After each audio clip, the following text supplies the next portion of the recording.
Hi friends, welcome to Crick 360. BCCI వాళ్ళు IPL సంబంధించిన retention rules ఎప్పుడు అనౌన్స్ చేస్తారా అని తెగ ఎదురు చూసాం కదా. ఎప్పుడో ఆగస్టు 29 రోజునే వాళ్ళైతే అనౌన్స్ చేస్తారని మాట ఇచ్చినప్పటికీ మాట తప్పి సెప్టెంబర్ మంత్ ఎండింగ్ లో అనౌన్స్ చేస్తాము అని మళ్ళీ పోస్ట్ పోన్ చేశారు.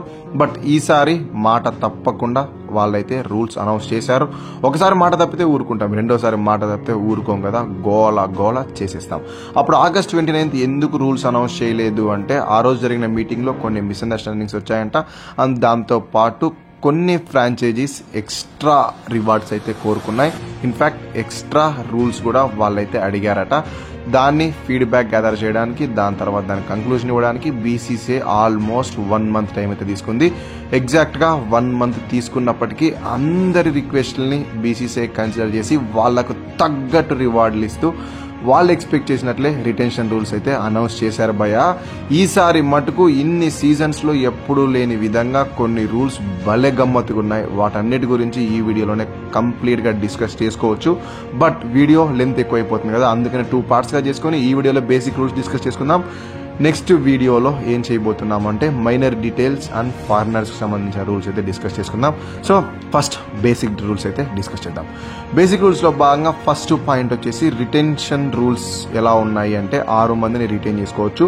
ఈ 6 మందిని ఎలా రిటైన్ చేసుకోవాలి, కాంబినేషన్ ఏంటి అంటే ఈ 6 మందిలో కంపల్సరీ ఒక ప్లేయర్ అయితే అన్క్యాప్డ్ అయి ఉండాలి. ఆ అన్క్యాప్డ్ ప్లేయర్ కంపల్సరీ ఇండియనే అయి ఉండాలి.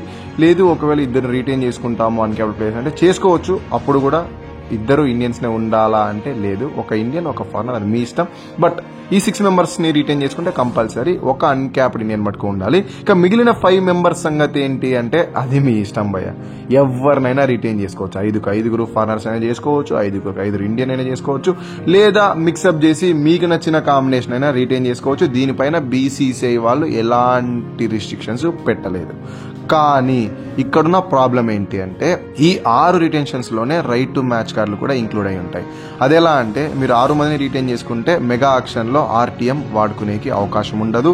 లేదు ఇక్కడ ముగ్గురినే రిటైన్ చేసుకుంటే అక్కడ ఇంకొక ముగ్గురిని ఆర్టీఎం యూజ్ చేసి తీసుకోవచ్చు.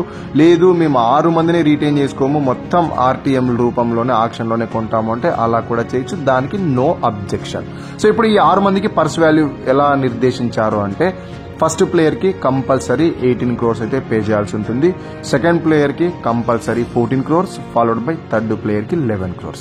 ఇక్కడ ట్విస్ట్ ఏంటంటే 4th ప్లేయర్ కి మళ్ళీ 18 crores ఇవ్వాలి, 5th ప్లేయర్ కి మళ్ళీ 14 crores ఇవ్వాలి, ఇక 6th అయినా ఆ అన్క్యాప్డ్ అయిన ప్లేయర్ కి 4 crores ఇవ్వాలి.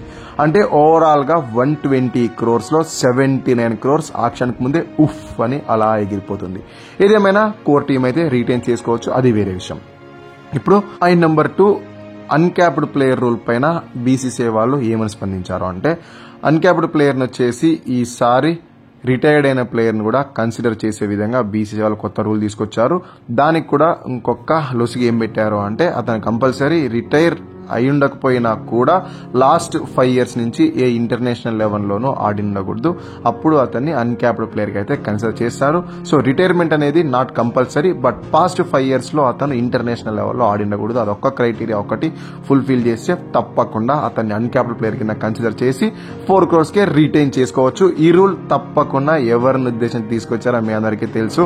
మనందరి ఫేవరెట్ అయిన మహేంద్ర సింగ్ ధోనీని తప్పకుండా ఇంకొకసారి గ్రౌండ్ లో చూడడానికి మనకైతే అవకాశం ఈ రూల్ అయితే క్రియేట్ చేసింది. ముఖ్యంగా చెన్నై సూపర్ కింగ్స్ లాంటి ఫ్యాన్స్ తెగ ఎంజాయ్ చేస్తారు. అండ్ దాంతో పాటు కేకేఆర్ లాంటి ఫ్రాంచైజీ సునీల్ నరైన్ లాంటి ప్లేయర్ ని ఈజీగా ఈ అన్క్యాప్డ్ ప్లేయర్ రూల్ యూజ్ చేసుకుని 4 crores కి కూడా రిటైన్ అయితే చేసుకోవచ్చు. ఇక పాయింట్ నెంబర్ 3 ఓవరాల్ గా ఫ్రాంచైజీ ఆక్షన్ బడ్జెట్ లో ఏమైనా ఇంక్రిమెంట్స్ ఉంటాయా కమింగ్ సీజన్స్ లో అంటే ఎప్పటిలాగే ప్రతి సీజన్ 5 crores అయితే ఇంక్రీజ్ అవుతుంది. ఈసారి ఓవరాల్ గా ఇనిషియల్ బడ్జెట్ 120 crores కదా, నెక్స్ట్ ఆక్షన్ కి అది 125 crores గాను, ఇక ఆ నెక్స్ట్ ఆక్షన్ అంటే 2027 సీజన్ కి ముందు జరిగే ఆక్షన్ కి ఈ బడ్జెట్ 130 crores అయితే ఇంక్రీజ్ చేయబడుతుంది.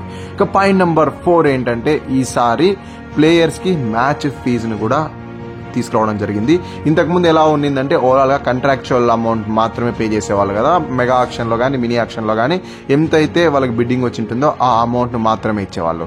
బట్ ఇప్పుడు ఎలా అంటే ఆ అమౌంట్తో పాటు ప్రతి మ్యాచ్కి ఫ్రాంచైజీయే ఆ ప్లేయర్కి 7.5 lakhs పే చేయాల్సి ఉంటుందని బీసీసీఐ వాళ్ళు అయితే డిక్లేర్ చేయడం జరిగింది. ఆ 7.5 lakhsని వాళ్ళు ఎక్కడి నుంచి పే చేయాలి, 120 crores నుంచినే పే చేయాలంటే నో, లేదు, దానికి సపరేట్గా ఇంకొక 26 crores బడ్జెట్ అలొకేషన్ అయితే చేసుకోమన్నారు. ఆ 26 crores నుంచి ప్రతి ఒక్క ప్లేయర్కి 11లో గనక ఆడితే ఆ మ్యాచ్కి తప్పకుండా 7.5 lakhs అయితే పే చేయాల్సి ఉంటుంది. ఓవరాల్గా కాంట్రాక్చువల్ అమౌంట్తో పాటు ఒక ప్లేయర్ గనక సీజన్లో 14 matches కంప్లీట్గా ఆడితే ఆల్మోస్ట్ వాళ్ళకైతే క్లోజ్ టు 1 crore అయితే రావడానికి అవకాశం ఉంటుంది. నిజంగానే ఇది మంచి ఇనిషియేటివే. కొంతమంది ప్లేయర్స్కి తక్కువ డబ్బులు వచ్చాయని డిసప్పాయింట్ అవుతూ కాకమ్మ కబుర్లు చెప్తూ వెళ్ళిపోతూ ఉంటారు కదా, వాళ్ళ కోసం రూల్స్ తీసుకొచ్చే దాని గురించి మళ్ళీ మాట్లాడదాం. బట్ ఇది ఓవరాల్గా చాలా అంటే చాలా మంచి ఇనిషియేటివే. ఇక point number 4, right to match కార్డ్ని ఎలా యూస్ చేసుకోవాలి. నిజంగానే భయ ఈ రూల్ విన్నాక నాకైతే దిమ్మ తిరిగిపోయిందని చెప్పాలి. ఇచ్చినట్టే ఇచ్చి లాగేసుకున్నట్లుంది. ఎందుకు ఇలా అంటున్నానంటే ఒక ఫస్ట్ ఎగ్జాంపుల్ చూద్దాం. డైరెక్ట్గా మీకు టెక్నికల్ వర్డ్స్ చెప్తే అర్థం కాదు, ఎగ్జాంపుల్లోనే అర్థం చేసుకోవడం చూద్దాం. ఫర్ ఎగ్జాంపుల్ ఇప్పుడు రాయల్ ఛాలెంజర్స్ బెంగళూరు వాళ్ళు గ్లెన్ మ్యాక్స్వెల్ని ఆక్షన్లోకి వదిలేస్తారు అనుకుందాం. మ్యాక్స్వెల్ ఆక్షన్ టేబుల్ పైకి వచ్చాడు. దానికోసం పంజాబ్ కింగ్స్ వాళ్ళు తీవ్రంగా ట్రై చేసి కేకేఆర్ దాని తర్వాత ఎంఐ లాంటి టీమ్స్తో కూడా పోటీ పడి 14 crores వద్ద వాళ్ళైతే దక్కించుకోవడానికి రెడీగా బిడ్ అయితే ఆపేసి అక్కడ ఉండిన్నారు. సో అప్పుడు మధ్యలో ఆక్షనరీ కలగజేసుకొని ఫైనల్ కాల్ ఇవ్వకుండా అతను ఏం చేస్తాడంటే, ప్రీవియస్ టీం ఏది ఆర్సీబీ కదా, లాస్ట్ మ్యాక్స్వెల్ ఆడింది. సో అప్పుడు ఆర్సీబీ వాళ్ళని సంప్రదిస్తారు.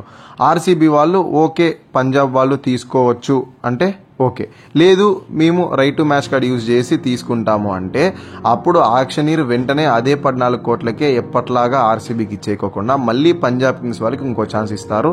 అప్పుడు పంజాబ్ కింగ్స్ వాళ్ళు ఎంత బిడ్ అయితే ఇంక్రీజ్ చేస్తారో ఆ అమౌంట్ని ఆర్సీబీ వాళ్ళు ఇచ్చి వాళ్ళ దగ్గర నుంచి ఆ ప్లేయర్ని అయితే కొనుగోలు చేయాల్సి ఉంటుంది. సో ఇప్పుడు 14 crores వద్ద ఆగిపోయారని చెప్పాం కదా, అప్పుడు ఒకవేళ పంజాబ్ కింగ్స్ కనుక 16 crores అని చెప్తే అప్పుడు ఆర్సీబీ వాళ్ళు రైట్ టు మ్యాచ్ కార్డ్ని రీడీమ్ చేసింటారు కాబట్టి వెనక్కి తీసుకోవడానికి కూడా ఉండదు. పంజాబ్ కింగ్స్ వాళ్ళు చెప్పిన డబ్బులే మ్యాక్స్వెల్కి ఇచ్చి వాళ్ళైతే తీసుకోవాల్సి ఉంటుంది. సో ఇవి ఓవరాల్గా రూల్స్. కమింగ్ వీడియోస్లో చెప్పా కదా, మిగతా రూల్స్ గురించి కూడా డిస్కస్ చేసుకుందాం. ఇది video Manish. Thank you so much for watching this video. అలాంటి వీడియో నచ్చితే లైక్ చేసి ఛానల్ని మటుకు సబ్స్క్రైబ్ చేసుకోవడం మర్చిపోకండి, ఎందుకంటే సబ్స్క్రైబ్ చేసుకోవడం చాలా ఇంపార్టెంట్.